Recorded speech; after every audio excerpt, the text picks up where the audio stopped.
ఎప్పటికప్పుడు తాజా వార్తలను అందిస్తున్న జీకే న్యూస్ కు స్వాగతం. జీకే న్యూస్ కి స్వాగతం. ముందుగా ప్రేక్షకులకు శ్రీరామనవమి శుభాకాంక్షలు. డ్రైవర్స్ కాలనీలో పేదలకు ఇచ్చిన ఇళ్ల పట్టాలు స్థానిక అధికారిక పార్టీ నాయకులు ఆక్రమించుకుంటున్నారని మాజీ మంత్రివర్యులు, మాజీ పార్లమెంట్ సభ్యులు, వైఎస్ఆర్ కాంగ్రెస్ పార్టీ ఇన్ఛార్జి తోట నరసింహ మండిపడ్డారు. కాకినాడ జిల్లా జగ్గంపేట మండలం డ్రైవర్స్ కాలనీ ఇళ్ల పట్టాలకు సంబంధించి సర్వే నెంబర్ 196/2లో 4.72 సెంట్ల విస్తీర్ణంలో ఆనాడు 2010-2011 సంవత్సరంలో నేను మంత్రిగా ఉండగా డ్రైవర్స్ కాలనీలో పేద డ్రైవర్స్ కు, విలేకరులకు, ఆశా వర్కర్లకు, హెచ్ఐవి పేషెంట్లకు, హిజ్రాలకు, బడుగు బలహీన వర్గాలకు ఇళ్ల పట్టాలను ఇవ్వడం జరిగిందని తెలిపారు.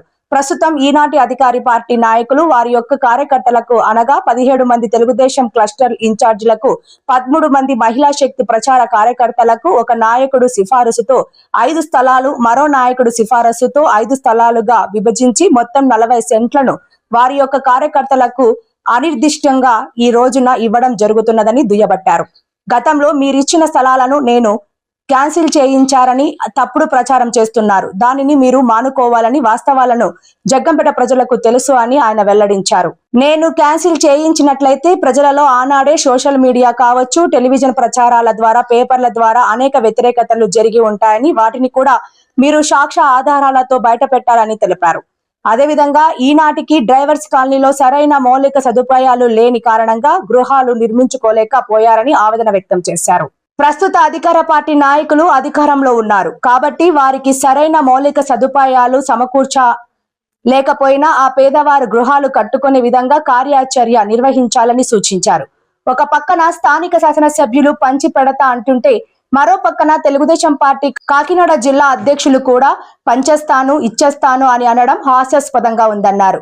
స్థలాలు పంచిపెట్టడానికి హూ ఈజ్ హీ అని జిల్లా పార్టీ అధ్యక్షులకు అధికారికంగా చంద్రబాబు నాయుడు గారు మీకు ఏమైనా ఇచ్చారా అని ప్రశ్నించారు. ఇప్పటికైనా మీ మనసులు మార్చుకుని పేదలకు అన్యాయం చేయవద్దని ఆయన కోరారు. ఈ కార్యక్రమంలో యువజన విభాగం ప్రధాన కార్యదర్శి తోట శ్రీరామ్జీ, సీనియర్ నాయకులు తుల్లా రాము తదితరులు పాల్గొన్నారు. అది కరెక్ట్ మాట కాదు, అది టెక్నికల్గా ఎంత తప్పు మాట అది. నేను ఆ మాట చెప్పనప్పుడు ఆ రకమైన మాటలు మాట్లాడారు, మీరు చూశారు. మనం అది కరెక్ట్ విధానంతో మాటలు కాదు. ఇలాగ అనేక రకాలుగా ఈ నేనే ప్రజలు తప్పుదో పట్టించే కార్యక్రమం కాదు. నాకు తప్పుదో పట్టించి లేకపోతే ఏదో చేయాలి, పెద్దోళ్ళు చేయాలంటే అప్పట్లో నేను కాంగ్రెస్ ప్రభుత్వంలో ఉన్నాను. నేను అప్పట్లో మా కార్యకర్తలు చాలామంది ఉన్నారు. ఈరోజు కూడా ఇల్లు లేనివాళ్ళు, స్థలాలు లేనివాళ్ళు కూడా ఉన్నారు కాంగ్రెస్ పార్టీలో, లేదా ఇతర పార్టీల్లో. కానీ వాళ్ళు ఎవరికి మేము స్థలాలు ఇవ్వలేదే. పలానా వ్యక్తికి తోట నరసింహ గారు ఇచ్చాడు పట్ట కాంగ్రెస్ పార్టీకో లేకపోతే ప్రజెంట్ ఇప్పుడు వైఎస్ఆర్ పార్టీలో ఉన్నటువంటి నాయకులకి కానీ ఎక్కడైనా సరే ఒక స్థలం కానీ ఒకటి కానీ ఇచ్చానేమో చూపించమని. మరి దారుణం ఏంటంటే మేము కార్యకర్తలకు ఇచ్చుంటాం అంటున్నారు. కార్యకర్తలు నిరుపేదలు ఉంటే ఇవ్వండి. మీ కార్యకర్తలు ఎవరు నిరుపేదలు ఎవరు లేదు నాకు తెలుసు. అందరూ కార్లు, మేళ్ళు, బిందులు ఉన్నవాళ్ళే. కార్యకర్తలకు ఇస్తాను ఓపెన్గా చెప్తున్నారు. ఆ రకమైనటువంటి విధానం సరైనది కాదు. నేను కార్యకర్తలకు ఇచ్చేస్తామని చెప్తున్నారు, డైరెక్ట్గా చెప్తున్నారు. కార్యకర్తలకు ఇచ్చుకుంటాం ఏం చెప్తారు అంటున్నారు. కార్యకర్తలకు ఇవ్వండి. అందులో పాపం నిరుపేదలు ఎవరైతే ఉన్నారో స్థలం కానీ ఇల్లు కానీ ఏవీ లేని వాళ్ళు ఉంటే ఇవ్వండి, కాదంటాం. మేము నిరుపేదలుగా అరువులు అంటే ఇవ్వచ్చు. మా కార్యకర్తలకు ఇచ్చుకుంటాం, మేము ఎవరికి పెడితే అడిగి ఇచ్చుకుంటాం అని చెప్పడం అనేది సరైనటువంటి విధానం కాదు. అలాగే నిన్న వారి కుమారుడు జ్యోతుల నవీన్ కుమార్ గారు, తెలుగుదేశం పార్టీ అధ్యక్షుడు కాకినాడ, ఆయన కూడా ఇదే టైంకి కాకినాడలో ప్రెస్ మీట్ పెట్టాడు. జిల్లా పరంగా పెట్టి ఆయన మరి తెలిసి మాట్లాడారు లేకపోతే ఇంకోటి నాకు తెలియదు, కానీ నేను అక్కడ ఇచ్చేస్తాను పట్టాలు, నా దగ్గరికి వస్తే మార్చేస్తాను, నేను ఎవరు అరువులు ఉంటే వాళ్ళందరికీ ఇచ్చేస్తాను. ఆయన ఎవడు ఇచ్చానకి ఊజీ? ఆయన ఏమో డిఫాక్ట్ ఎమ్మెల్యే? ఆయన ఎవరు? జ్యోతుల నెహ్రూ గారు అన్న ఆయనకి కుమారుడు, తెలుగుదేశం పార్టీ అధ్యక్షుడు. తెలుగుదేశం పార్టీ అధ్యక్షుడు అంటే అధికారికంగా ఉన్న పదవి కాదు. నేను చేశాను ఇప్పుడు 20 సంవత్సరాల క్రితం అఖిల భారత కాంగ్రెస్ కమిటీ జిల్లా అధ్యక్షుడిగా చేశాను. నేను స్టేట్ ఉపాధ్యక్షుడిగా చేశాను. నేను ఏపీసీసీ అన్నది మాత్రం నేను అధికారికంగా హోదాలో ఉన్నట్టు కాదు. అది పార్టీ పరంగా ఉంటుంది అంతే. అది మీరు చూసే ఉంటారు. మీరు కాకినాడలో నా దగ్గరికి వస్తే మార్చేస్తాను, నేను ఇస్తే ఇచ్చేస్తాను ఏంటి అది? ఇప్పుడు ఎమ్మెల్యేగా ఈయన అన్న తప్పలేదు, ఆయన ఎమ్మెల్యే కాబట్టి. కొన్ని నెహ్రూ గారు ఇవ్వాలి, నెహ్రూ గారు ఇస్తారనాలా, తండ్రిగానే అన్నారు. ఈయన ఇచ్చేది ఏంటి? ఈయన ఏ రైట్ ఉంది? ఎమ్మెల్యే కొడుక ఇండైరెక్ట్గా ఏదైనా చేస్తే కాదంటాను. మేము ఎమ్మెల్యే కొడుకుగా ఆయన నమ్ముకుని ఉన్నట్టు అంటారు, ఎమ్మెల్యేకి సహకారంగా ఆయన ఉండొచ్చు, కాదంటలేదు. బట్ ఓపెన్గా ప్రెస్ మీట్లలో మరి ఆ మాట్లాడే విధానం కరెక్ట్. అది నేను ఇచ్చేస్తాను ఏంటి ఆయన రైట్ ఏంటి? ఈయన చంద్రబాబు నాయుడు గారు అధ్యక్షులుగా వాళ్ళకి మీరు చేసేసుకోండి, మీరు అధికారంగా ఇచ్చేయమని ఏమని చెప్పేశారా? అధికారంగా అంటారు పార్టీ పదవులు ఏమన్నా? అధికారం కాదు కదా, పార్టీ పదవి అంతే. అది స్థలాన్ని కేటాయించి అప్పట్లో ఎంఆర్ఓ గారితో మాట్లాడి వీరికి ఇవ్వాలనుకుని దాదాపుగా 192 మంది వరకు కూడా 192/6 అనేటువంటి సర్వే నెంబర్లో ఆ రకంగా పట్టాలు ఇచ్చే కార్యక్రమాన్ని అప్పుడు చేయడం జరిగింది. అప్పట్లో కొంతమంది డ్రైవర్స్కి, అలాగే కొంతమంది ఆశా వర్కర్లకి, యానిమేటర్స్కి, మరి హెచ్ఐవి వ్యాధిగ్రస్తులకి, మరి ఎవరైతే ట్రాన్స్జెండర్స్, మరి ఎవరైతే ఇజ్రాస్ అంటారో వారికి, ఇంకా నిరుపేదలు ఎవరైతే ఉన్నారో వారందరికీ కూడా ఇవ్వడం జరిగింది. వారి పార్టీలకు అతీతంగా ఇచ్చాం. మా కార్యకర్తలు కానీ నాయకులకు కానీ ఎవరికి ఇవ్వలేదు, మాకు అలవాటు కూడా లేదు ఇప్పుడు వరకు కూడా అటువంటిది. ఆ రకంగా ఆ కార్యక్రమం చేసాం అప్పట్లో. తర్వాత విలేకరులు కూడా ఇచ్చాం, దాదాపుగా మరి మీకు కూడా తెలిసి ఎంతమందికి ఇచ్చాము. ఆ రకంగా మన విలేకరుల సోదరులు కూడా మీకు ప్రయారిటీగా మా పైన ఉన్నటువంటి స్థలం ఇచ్చాం. మీ విలేకరులందరికీ ఎంట్రన్స్లో ఉన్నటువంటి స్థలమే ఇచ్చాం. ఇచ్చిన తర్వాత అది అలా ఉన్నాయి, మీకు మీ పరంగా అవన్నీ కూడా ఆ రకంగా స్థలాలు ఇవ్వడం జరిగింది విలేకరు సోదరులందరికీ కూడా. ఈ రకంగా ఇంతమందికి మేము స్థలాలు ఇవ్వడం జరిగింది.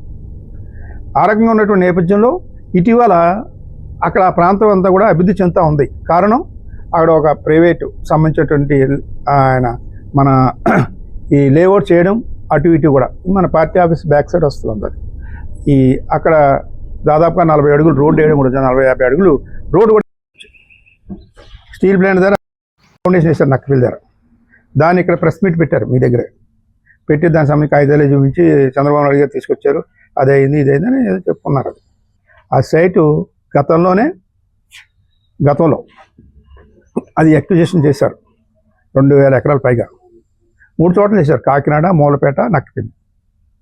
వాళ్ళు చూసుకున్నారు, చూసి నక్కపిల్లి అనుకూలంగా ఉంటుంది అనుకున్నారు. ఎందుకు అనుకున్నారు? దావోస్లో 2022లో జగన్మోహన్ రెడ్డి గారు ముఖ్యమంత్రిగా ఉన్నప్పుడు అది ఎంఓయూ చేసుకున్నారు. జగన్మోహన్ రెడ్డి గారు ఎంఓయూ చేసుకుని వారి జిందాలతోటి ఆదిత్య మిట్టల్ ఏదో పేరు ఉంది, ఆల్సియం ఏదో పేరు ఉంది, ఆల్సియం ఏదో పేరు, వారు నక్కపిల్లి దగ్గర సెలెక్ట్ చేసుకున్నారు. జగన్మోహన్ రెడ్డి గారితో ఎంఓ చేసుకుని, ఎంఓఏ ఏంటి అది, ఆ ఎంఓఏ చేసుకుని దావోస్లో అంటే ఇండస్ట్రీస్ తీసుకురావడానికి జగన్మోహన్ రెడ్డి గారి ద్వారా ఆ రకంగా ఆదిత్య మిట్టల్ గారు ఓకే చేశారు. ఓకే చేసుకుని తర్వాత ఎన్నికలు రావడం, ఎలక్షన్ కోడ్ రావడం, దాని మీద అప్పుడు ఆ టైంలో కుదరలేదు. వాళ్ళు మొన్న ఆఖరికి రెడీ చేసుకుని అన్ని వాళ్ళకి 136,000 కోట్ల ప్రాజెక్ట్ అది స్టీల్ ప్లాంట్ అన్నది. దానికి సంబంధించినటువంటిది మొన్న శంకుస్థాపన కార్యక్రమానికి చేసుకోవడం జరిగింది. ఇది వీళ్ళ క్రెడిట్ కింద వాళ్ళు చేసుకుంటున్నారు. మొన్న అనిత మేడం గారు, హోంమంత్రి గారు మాట్లాడుతూ ఇదంతా కూడా లోకేష్ గారి యొక్క దీని మీద అన్నారు. లోకేష్ గారు కాదు, ఒక జూమ్ కాల్ తోటి లోకేష్ గారు తీసుకొచ్చారన్నారు. అంటే అప్పుడు ఇది అమ్మకోడి లోకేష్ గారు తీసుకొచ్చారు, చంద్రబాబు నాయుడు గారే చెప్పారు. బాబు మన అంతకంటే దారుణం ఉంది. కొడుకు మీద అభిమానం ఉంటే ఉండొచ్చు, ప్రేమ ఉంటే ఉండొచ్చు, ఆయన ముఖ్యమంత్రి చేయాలని చేసుకోవచ్చు ప్రజలు అంగీకరిస్తే. ఆ రకంగా చేసినటువంటి వారు ఇది పెద్ద చూడడంలో పెద్ద ఇబ్బంది ఉంది. సామాన్యులకు పిల్లలు చదువుకునేటువంటి ఆ యొక్క అమ్మఒడి అనేటువంటి జగన్మోహన్ రెడ్డి గారు తీసుకొచ్చారని భారతదేశంలో ప్రధానమంత్రి దగ్గర నుంచి సామాన్యుల వరకు కూడా తెలిసిన విషయం అది. దాన్ని కూడా డైవర్ట్ చేసేటువంటి విధానంగా మాట్లాడడం అనేది ఎంతవరకు సమంజసం? ఆ రకంగా ఈ మిట్టల్ ఏదైతే ఉందో ఆదిత్య మిట్టల్ స్టీల్ ప్లాంట్ అన్నది ఆమె మాట్లాడితే జూమ్ కాల్ ద్వారా, ఒక్క జూమ్ కాల్ ద్వారా లోకేష్ గారు తెచ్చారు. జూమ్ కాల్ ద్వారా ఏం తీసుకురాలేదు. అది 2000 అది ఎందులో ఉంది, మిట్టల్ తోటి, ఆదిత్య మిట్టల్ తోటి Jaganmohan real estate YSR party వాళ్ళందరూ చేస్తారు రియల్ ఎస్టేట్ అంటారు. నేను మాట్లాడుతూ దానికి ఒక్కటే సింపుల్ గా రియల్ ఎస్టేట్కి లేకపోతే మా కార్యకర్తలకి తీసుకోవడానికి దాని విషయం జగన్మోహన్ రెడ్డి గారు ఈ దేశంలోనే, నెహ్రూ గారు కూడా సీనియర్ కాబట్టి, ఆయన ఆహ్వానం ఉన్న వ్యక్తి కాబట్టి ఆయన కూడా చెప్తూ ఉంటారు కాబట్టి ఆయన కూడా చెప్తున్నాను. ఈ దేశంలో ఎవరైనా సరే ఒకేసారి ఏ రాష్ట్ర ముఖ్యమంత్రి అయినా సరే, నేను 2004 నుంచి ఎమ్మెల్యేగా, నేను 5-6 ముఖ్యమంత్రి చూశాను. మరి ఎప్పుడు కూడా ఎక్కడ కూడా దాదాపు ఒకేసారి 32 లక్షల ఇళ్ల స్థలాలు ఇవ్వడం అనేది ఈ దేశ చరిత్రలో ఎక్కడ కూడా జరగలేదు. అది ఒక జగన్మోహన్ రెడ్డి గారు చేశారు. అది మేము గర్వంగా చెప్పుకోవడం. 32 లక్షల స్థలాలు ఆ స్థలం కూడా ఎక్కడ ప్రభుత్వం భూమి అది కాదు. ఎవరిదైనా సరే భూమి అనుకూలంగా ఊరికి అనుకూలంగా ఉండి ఆ భూమిలో ఏ డిస్ప్యూట్ లేకుండా అందరూ కలిసి వాళ్ళని ఒప్పించి ఆ రకంగా తీసుకోవడం జరిగింది. నెగోషియేషన్ చేసి ఏదో 10 పరకి కాదు. ఆ రేట్ ఎంత ఉంటే అంత 50 లక్షలు ఉండేది, 40 లక్షలు ఉండేది, ఎంత ఉన్నా సరే, ఎటువంటి భూమి అయినా సరే, ల్యాండ్ సీలింగ్ భూమి అయినా సరే, డీఫామ్ పట్టా ఉన్నా సరే, నిరుపయోగంగా ఉన్నటువంటి భూమి అయినా సరే, ఏదైనా సరే కొనేసేలాగా ఆర్డర్ ఇచ్చింది గవర్నమెంట్ అంతా.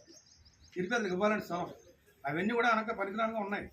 డీఫామ్ పట్టాలు కానీ లేకపోతే ల్యాండ్ ఎక్విజిషన్ ల్యాండ్లు కానీ ఆ రకంగా ఉన్నాయి అన్న ఉద్దేశంతో ఆ భూమి అంతా కొని దాదాపుగా 32 లక్షల ఎకరాలు 7,500 కోట్ల రూపాయలు దానికి నిధులు కేటాయించి 2 బిట్లకే ఉంది.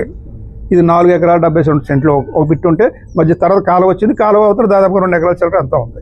అది కొంతమందికి 30 మంది అంతమంది ఉన్నారు. ఆ రకంగా ఉన్నటువంటి పరిస్థితి అది. దాని మీద దృష్టి పెట్టి ఈ ఎంఆర్ఓ గారితో అప్పట్లో నేను సర్వే చేసి ఎవరైతే ఇందులో సైట్లో ఉన్నారో వాటితో పాటుగా ఇంకా అదనంగా ఎవరికైనా ఇవ్వాల్సిన అవసరం ఉంటే తప్పనిసరిగా ఇద్దామని ఎవరైతే ఎలిజిబుల్స్ ఉన్నారో వారందరి యొక్క లిస్టులు తయారు చేయమన్నాం. మరి డ్రైవర్స్కి ఇచ్చారన్నారు గతంలో. వారు ఎవరికో మరి నేను వాళ్ళ మనుషులను అనరు, మొత్తం మీద 10-30 మందికి అంతమందికి ఇచ్చుంటారు. నేను మళ్ళీ అప్పటికి చాలా సంవత్సరాలు గ్యాప్ వచ్చింది. ఇంకా అప్పుడు డ్రైవర్లు చాలామంది వచ్చి ఉంటారు. మోటార్ ఫీల్డ్ పెరిగింది మన జగ్గంపేటలో. ఆ మోటార్ ఫీల్డ్ పెరగడం వల్ల ఇంకా చాలామంది మోటార్ ఫీల్డ్లో ఉన్నటువంటి డ్రైవర్స్ కాలనీ అంటే డ్రైవర్స్ ఒక్కడే కాదు, అందులో క్లీనర్స్ ఉంటారు, వానర్స్ ఉంటారు, ఎవరుంటే వారు నిరుపేదలుగా ఉన్నవారు మన అర్హత ఉన్నటువంటి ఎవరైతే ఉన్నారో వాళ్ళ లిస్టు కూడా తయారు చేయడం జరిగింది. దాదాపు ఎన్ని కలుపుకుంటే 170-190 వరకు కూడా ఇచ్చాం అందరికీ. నేను చెప్పినటువంటి ఈ ఇతర కేటగిరీకి సంబంధించి వాళ్ళందరికీ కూడా ఆ రకంగా స్థలాలు ఇచ్చి ఏర్పాటు చేసాం. అప్పట్లో క్యాన్సిల్ చేసి బయటకు పంపలేదు వాళ్ళని. ఇప్పుడు వీళ్ళు చేసేది ఏంటి, బయటకు పంపన్నారు వాళ్ళు. నేను పంపలేదు అప్పుడు. ఇప్పుడు 170 మంది పంపించేసాను అంటున్నారు. అప్పుడు ఏ రకమైన ఆందోళన కానీ ఇటువంటి ఎప్పుడైనా జరిగినాయా? జరగాలి కదా, జరగలేదు కదా. ఇప్పుడు ఎందుకు జరుగుతుంది ఆందోళన? రోడ్ ఎక్కారు కదా వీళ్ళు అందరూనే. అన్యాయం చేశారు కాబట్టి రోడ్ ఎక్కారు. మేము అన్యాయం చేయలేదు అని మరి సోమవారం రోజున కలెక్టర్ గారు అపాయింట్మెంట్ కూడా అడగడం జరిగింది. కానీ కలెక్టర్ గారు ఆ రోజు మరి జిల్లా ఇన్ఛార్జ్ మంత్రి గారు రావడం, వారి యొక్క రివ్యూ మీటింగ్స్ ఉండడంతో కలెక్టర్ గారు కూడా సహజంగా ఆయనతో ఉంటారు కాబట్టి ఆ రోజు కుదరలేదు. ఆయన మంగళవారం రమ్మని కోరడం జరిగింది. ఆ రోజు మంగళవారం ఉదయం వెళ్దాం, 10:30కి వెళ్ళాం. ఇక్కడ జగ్గంపేట నుంచి కూడా దాదాపుగా 150 మంది వరకు కూడా ఈ లబ్ధిదారులు అందరూ కూడా వచ్చారు. మా ముఖ్య నాయకులు అందరూ కూడా వచ్చారు. ఆ రోజు కలెక్టర్ గారు వచ్చారు. 11 గంటలకి వచ్చిన వెంటనే మేము పైకి వెళ్ళి కలెక్టర్ గారికి ఒక విజ్ఞాపన పత్రం ఇచ్చాం లబ్ధిదారుల సమక్షంలో. నేను ఇచ్చాను, స్వయంగా ఇచ్చి ఆ వివరాలన్నీ కూడా ఆయన చెప్పడం జరిగింది. ఆయనకు కూడా తెలియదు, నాకు ఇప్పటి వరకు ఈ విషయం తెలియదని కూడా చెప్పారు మాతో. తప్పనిసరిగా దీని మీద నేను సర్వే చేసి ఎంక్వైరీ చేసి తప్పనిసరిగా ఈ లబ్ధిదారులు ఎవరైతే ఉన్నారో వారికి న్యాయం జరిగేలాగా చేస్తారని కూడా హామీ ఇచ్చారు ఆయన. తర్వాత సహజంగా కిందకు వచ్చిన తర్వాత ప్రెస్ సోదరులతోటి ఇదే విషయం నేను మాట్లాడడం కూడా జరిగింది. ఇక్కడ జరుగుతున్న విషయాలు గతంలో ఏ రకంగా జరిగిందన్నది ఇప్పుడు అవన్నీ కూడా మీకు కూడా చెప్పడం జరుగుతుంది. ఆ రకంగా వారందరికీ కూడా నేను వివరించడం జరిగింది, అన్ని మీడియా వారికి కూడా. అక్కడ కాకినాడ కలెక్టర్ ఆఫీస్లో అయ్యింది. తర్వాత ఆ లబ్ధిదారులందరూ ఎవరి స్థానాలకు వాళ్ళు వెళ్ళిపోయారు. తర్వాత అదే రోజు ఈవినింగ్ మధ్యాహ్నం నేను 5 గంటలకు వస్తానని చెప్పాను వారితోటి. అలాగే 5-5:30 కల్లా నేను స్థలానికి వెళ్ళడం జరిగింది కాకినాడ నుంచి వచ్చి. ఆ స్థలందరూ కూడా లబ్ధిదారులు అందరూ ఉన్నారు. అక్కడ కూడా మనం కొద్దిగా మంది మీడియా సోదరులు ఉంటే వారితో కూడా మాట్లాడడం జరిగింది. అక్కడ జరిగిన సంఘటన కూడా నేను ఆ స్థలం అక్కడ ఉన్నటువంటి పరిస్థితులు కూడా అన్ని పరిస్థితులు ఈ పెద్ద ఆయన నెహ్రూ గారు ఎమ్మెల్యే గారు మాట్లాడుతూ నీకు అవగాహన లేదు ప్రతిసారి అనుకుంటారు లేడు ఆయన. మరి తెలివైనడమ్మా, నేను IPS చదువుకుంటారో, నేను అంత చదువుకోలేదు. ప్రతిదానికి మీకు నీ మీద ఆహ్వానం లేదు, నీకు దాని మీద ఆహ్వానం లేదు అంటుంటారు. అక్కడే తెలిసిపోతుంది ఆయనకి లేదు అన్నట్టుగా. లేని వాళ్ళే అలాంటి మాటలు కప్పించుకుని మాట్లాడుతుంటారు బయట గంభీరంగా. మేము ఉన్నవాళ్ళని బయటకు మాట్లాడడం. నేను 17 సంవత్సరాలు ప్రభుత్వ ఉద్యోగం చేసినాను. నేను పార్లమెంట్ మెంబర్ చేశాను. ఇండియాలో చాలా రాష్ట్రాలు తిరిగినాను. నేను ఏ రాష్ట్రంలో ఏ పరిస్థితి అనేది క్షుణ్ణంగా పరిశీలించుకోండి. నేను ఆ రకంగా ఉన్నటువంటి నేను అదేదో గొప్పలు చెప్పుకొని జరిగే కార్యక్రమం కాదు. ప్రతిసారి నీకేం తెలీదు, నీకు ఆహ్వానం రాయించాం, నీకు సరైన ఆహ్వానం లేదు ఆ మాట్లాడేది పెద్ద గొప్పేం కాదు. నేను అన్న ఆయనకు ఉండే విధానంలో ఆయనకు ఉండొచ్చు, నాకు ఉండే విధానంలో నాకు ఉండొచ్చు. మరి వాళ్ళ అబ్బాయి పాపం గవర్నమెంట్ పెద్దలు చాలా విజ్ఞులు మంత్రి చేశారు ఆయన అంటున్నాడు పాపం అక్కడ కొడుకు. ఈయనమ్మో నేను ఏదన్నా ఈయన అంటున్నాడు. మరి ఆ రకమైనటువంటి విధానంతో మాట్లాడడం సరైన విధానం కాదు. వాళ్ళకి ఉండి ఉంటే ఉండొచ్చు, వాళ్ళకి ఆస్తులు ఉండొచ్చు, సంపాదించుకోవచ్చు, లేకపోతే ఏదైనా ఉండొచ్చు, మాకు వేరే విషయం. ఈ జగ్గంపేట నియోజకవర్గంలో గతంలో నేను అప్పుడే 2004 నుంచి ఉన్నాను. ఎప్పుడైనా నా మీద చిన్న ఆరోపణ కానీ ఏదైనా జరిగిందో ఎప్పుడైనా ఉందా? ఇప్పుడు వీళ్ళ మీద అనేక ఆరోపణలు చేస్తూ ఉన్నారు, నిరూపించుకోవాలి వాటిని. ఇప్పుడు మన పార్ట్నర్షిప్ చూసి అందరూ గారు ఇచ్చారు 200 కోట్లు అంటున్నారు, 300 కోట్లు. ఆ ఫిగర్ చూస్తానే భయం వేసింది.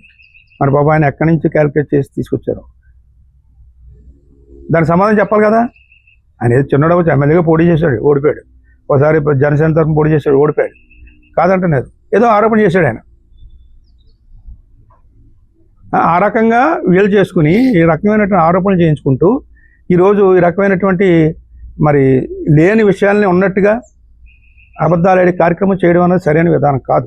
ఏదో వారి మీద ఉన్నటువంటి మాటలని పక్కవాడి మీద తోసేద్దాం అనుకునేటువంటి విధానం కరెక్ట్ కాదు. అలాగే మొన్న కూడా మాట్లాడుతూ చంద్రబాబు నాయుడు నక్కపల్లి దగ్గరకు వచ్చి, అంటే ఈ జగ్గంపేట సైట్ల ద్వారంగా అలా పెడితే మరి నక్కపల్లి దగ్గర ఆయన ఏం చేశారు? మరి ఆ సైట్లో ఆయన ఇచ్చినాయి కదా, మళ్ళీ సదుపాయాలు చిన్న పనే కదా, చేసేచ్చు కదా. ఇప్పుడు నన్ను అనడం కాదు, మరి ఆయన ఏం చేశారు? నాకు కొద్దిగా రీజన్ ఉంటుంది. ఏం చేద్దంటే నేను 10 తర్వాత 11లో ఇచ్చాను నేను. మీకు మన రాష్ట్రం చూశారు, అప్పట్లో 12 తర్వాత సమైక్యాంధ్ర ఉద్యమం జరుగుతూ ఉంది. అల్లకల్లో ఉంది రాష్ట్రం అంతా కూడా. గవర్నమెంట్ కూడా ఎవరు పనిచేసే పరిస్థితి లేదు. ఆ రకంగా దివంగత రాజశేఖర రెడ్డి గారు చనిపోయారు. ఎన్ని రకరకాల ఇబ్బందులు వచ్చినాయి ఆ రాష్ట్రంలో. ఈ సమైక్యాంధ్ర ఉద్యమం వల్ల ప్రభుత్వ యంత్రాంగం కానీ ఇతర కానీ ఎవరు కూడా పనిచేసే పరిస్థితి లేదు. అందరూ రోడ్డు ఎక్కే తిరిగాం, అధికారులతో సహా తిరిగారు. లాక్డౌన్ అన్ని రకాలుగా జరిగింది అప్పట్లో, మనందరికీ తెలిసిందే. ఆ రకంగా కొద్దిగా ఉంది తప్ప ఇంకో రకమే విధానం కాదు. మరి ఈయన 95లో ఇచ్చినప్పుడు 2010 వరకు ఏం చేశారు? 2010 వదిలేండి, పోనీ 2004 వరకు ఏం చేశారు? 2004 నుంచి నేను ఎమ్మెల్యే అయినా అనుకుని వదిలేండి. మరి ఆ రకంగా మరి ఆయన ఏం చేశారు? 95 నుంచి 95 అని ఈయన అంటున్నారు. తర్వాత నిన్న ఆయన కుమారుడు జ్యోతుల నవీన్ కుమార్ గారు జిల్లా తెలుగుదేశం, కాకినాడ జిల్లా తెలుగుదేశం పార్టీ అధ్యక్షుడు, ఆయన కాకినాడలో మాట్లాడుతూ 2001లో జ్యోతుల నెహ్రూ గారు ఇచ్చారంటున్నారు. ఈయన మాట చెప్తున్నాడు, ఆయన మాట చెప్తున్నాడు. తండ్రి కొడుకుల దగ్గర తేడా వస్తుంది మాట, అంతే కదండి. 95 ఆయన అన్నాడు, పెద్ద ఆయన ఇచ్చారు కాబట్టి. ఈయన ఏమన్నాడు, చిన్న ఆయన 2001 అంటున్నాడు. అక్కడే క్లారిఫికేషన్ తేడా ఉంది. అంటే మాటకి పొంతలు లేదు. ఆ రకంగా వాళ్ళ దగ్గరే మాటకి పొంతలు లేనప్పుడు మా మాటలు మాట్లాడడానికి, మా మాటలు చెప్పడానికి ఎంత పొంతన ఉంటుంది? ఆ రకమైనటువంటి విధానం అక్కడ ఈ రకంగా ఆరోపణలు చేయడం జరుగుతూ ఉంది. ఇప్పుడు జగ్గంపేట డ్రైవర్స్ కాలనీ కాదు, జగ్గంపేటలో చాలా సైట్లు ఇచ్చుంటారు కదా. ఆ సైట్లు అన్నీ కూడా సక్రమంగా ఇచ్చారా? ఎంతమందికి ఇచ్చారు? ఎంతమంది లబ్ధిదారులు ఉన్నారు? ఎంతమందికి అది పనిచేస్తూ ఉంది? ఆ సైట్లు ఎన్నిసి ఇచ్చారు ఒక్కొక్కరికైనా?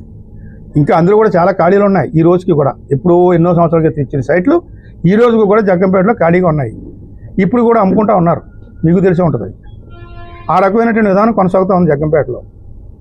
ఈరోజు వీళ్ళకి ఏమైనా న్యాయం చేయాలి తప్ప వారు ఆ తప్పును కప్పుచ్చుకోవడానికి రకరకాలైన అబద్ధాలు ఆడడం అన్న సరైన విధానం కాదు.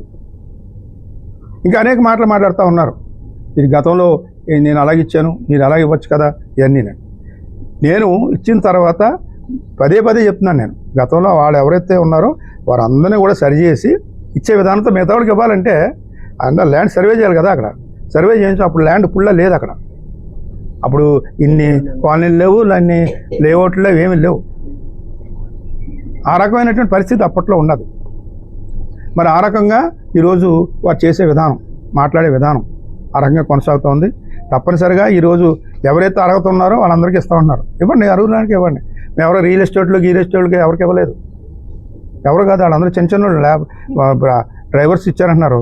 వాళ్ళందరూ ఏమైనా రియల్ ఎస్టేట్ వాళ్ళ, లేకపోతే ఆశా వర్కులు ఇచ్చేవాళ్ళు అందరూ రియల్ ఎస్టేట్ వాళ్ళ, లేకపోతే అంగన్వాడీ వాళ్ళు ఎవరైనా 1-2 ఉంటే ఇచ్చి ఉంటాం వాళ్ళ రియల్ ఎస్టేట్ వాళ్ళ, ఇజ్రాయల్ అన్న వాళ్ళకి ఇచ్చాం ట్రాన్స్జెండర్స్. మొన్న దాని మీద కూడా వీళ్ళు ఏదో దాన్ని కూడా క్యాష్ చేసుకోవాలండి. జరిగిన వాస్తవం అది ప్రజలు తెలియాలండి. మీకు వాళ్ళు ఏదో మాట్లాడుకుంటారు, మాకు దానికి సంబంధం లేదు. కానీ వాస్తవత మాత్రం జగన్మోహన్ రెడ్డి గారు మరి 2022లో దావోస్లోనే దీని మీద ఎంఓయూ చేసుకున్నటువంటిది, ఆ స్టీల్ ప్లాంట్ సంబంధించి. మరి నిన్న నవీన్ గారు కూడా మాట్లాడుతూ మేము డిగ్రీ చదువుకున్నటువంటి పిల్లలకు కానీ, ఎంటెక్ చదువుకున్న పిల్లలకు కానీ ఆ రకంగా చేస్తే ఈ రకంగా ఏదో చేశారు, ఉద్యోగ అవకాశాలు కల్పించేస్తుంది ప్రభుత్వం, అది ఇది. మరి కల్పించడం అంటే నిరుద్యోగులకి 3,000 ఇస్తామన్నారు. ఇప్పటి వరకు గతి లేదు. ఈ రకమైనటువంటి మాట్లాడి ప్రజలు తప్పుదో పట్టించేలా చేయడం అనేది కరెక్ట్ కాదు. మరి ఏదైనా ఈరోజు మరి జగ్గంపేట పరంగా తీసుకుంటే మరి ఈ యొక్క మనం మరి ఆ డ్రైవర్స్ కాలనీ పరంగా ఇప్పటికైనా మీరు ఇవన్నీ విరమించుకుని ఎవరైతే నిరుపేదలుగా ఉన్నవారు ఎవరైతే ఉన్నారో ఆందోళన పడుతూ ఉన్నారు, వారికి న్యాయం జరిగేలాగా. అంతేగాని మీకు సంబంధించినటువంటి వారి కోసమని సపరేట్గా దీన్ని పట్టాల రూపంలో తయారు చేసి ఇచ్చుకోవడం అనేది కరెక్ట్ కాదు. వైఎస్ఆర్ కాంగ్రెస్ పార్టీలో ఎవరో రియల్ ఎస్టేట్ చేస్తారు, ఎవరో చేసేస్తారు అని చెప్పడం అనేది కరెక్ట్ కూడా కాదు. ఎవరు రియల్ ఎస్టేట్ చేసే వాళ్ళు ఎవరు కూడా లేరు ఇక్కడ. ఎవరు వ్యాపారం ఉంటే వాళ్ళు చేసుకుంటారు, పార్టీలతో సంబంధం ఉండదు అది. మరి ఆ రకంగా మరి గతంలో కూడా ఆయన వైఎస్ఆర్ పార్టీ ఎమ్మెల్యేగానే చేశారు ఇక్కడ ఈ నియోజకవర్గం నుంచి నెగ్గి 2 సంవత్సరాలు ఎంత ఉన్నారు, తర్వాత వచ్చారనుకోండి. ఆ రకంగా మరి గతంలో కూడా ఉన్నటువంటి పరిస్థితి కాబట్టి అవన్నీ మాట్లాడుకోదలుచుకోలేదు. మొన్న దాని మీద కూడా వీళ్ళు ఏదో దాన్ని కూడా క్యాష్ చేసుకోవాలండి. జరిగిన వాస్తవం అది ప్రజలు తెలియాలండి. మీకు వాళ్ళు ఏదో మాట్లాడుకుంటారు, మాకు దానికి సంబంధం లేదు. కానీ వాస్తవతే మాత్రం జగన్మోహన్ రెడ్డి గారు మరి 2022లో దావోస్లోనే దీని మీద ఎంఓయూ చేసుకున్నటువంటిది ఆ స్టీల్ ప్లాంట్ సంబంధించి.